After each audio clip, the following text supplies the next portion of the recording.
Here are 3 insanely crazy hacks that work and prevent your mascara from smudging underneath. Hi everyone, it's Smitha. Welcome back. Whether you're in a rush or not, we all have smudged our mascaras in our lives sometime, at least once. So today I'm going to show you 3 incredible techniques that can help you prevent your mascara from smudging. So if you're ready, let's begin.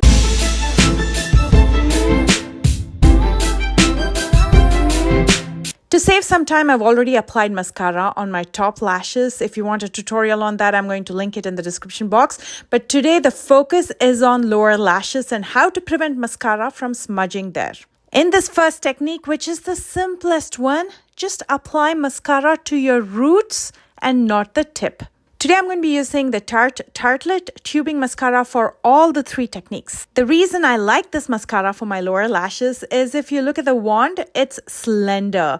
So the chances of it touching both your lashes and your skin is minimized. And then this is an important point. When you get that mascara wand out, try to tilt it a little bit so the excess mascara stays back in the tube when you pull it out. Many a times it's that excess mascara that smudges, so let's leave that behind. Now I'm going to apply it just to the roots of my lashes. The tips of your lashes are the ones that are closest to your skin if you observe.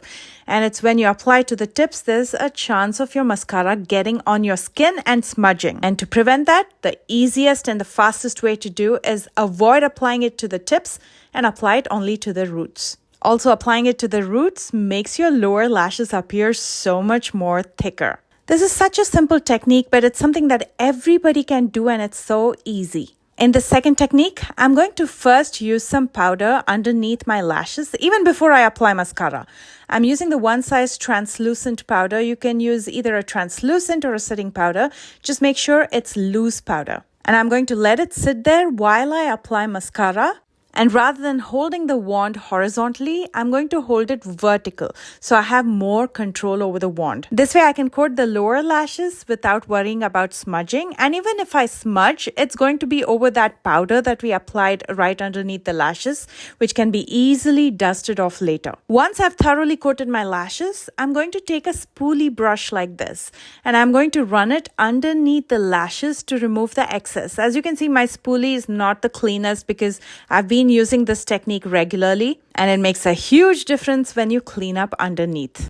When there's no mascara left underneath, the chances of it smudging is minimized. Now I'm going to wait for my mascara to completely dry before I dust off the powder underneath. There was a little bit of smudge on the powder if you observed, and now because I wiped off the powder, the smudge is gone. In this technique, your lower lashes look way thicker and longer because you've coated all the way from the roots to the tip. The third method is the one that I use when I know that I absolutely have no time and I know I'm going to do a sloppy job. I'm going to be using the back of a brush as support and place it underneath my lashes. And then, because I'm in a hurry, I'm going to very quickly, in a very sloppy way, apply my mascara. The brush handle saves you from all those smudges getting on your skin. I'm going to continue that throughout my lower lashes. The only smudges you will find here is in my waterline, and you can easily use a Q-tip to wipe it off. This method is perfect for anybody who's messy like me, and this gives you enough volume as well as length because you're going all the way again from the root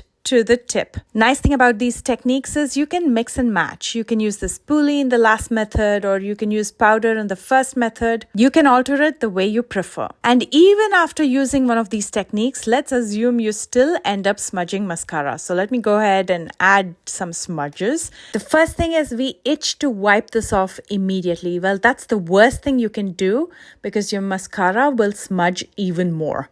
Instead, wait for it to completely dry, which will take a couple minutes.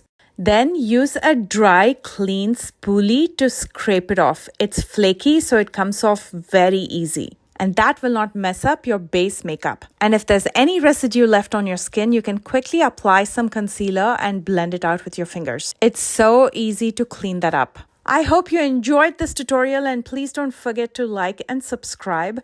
I love you guys so much, and I will see you soon with a brand new one. Bye guys.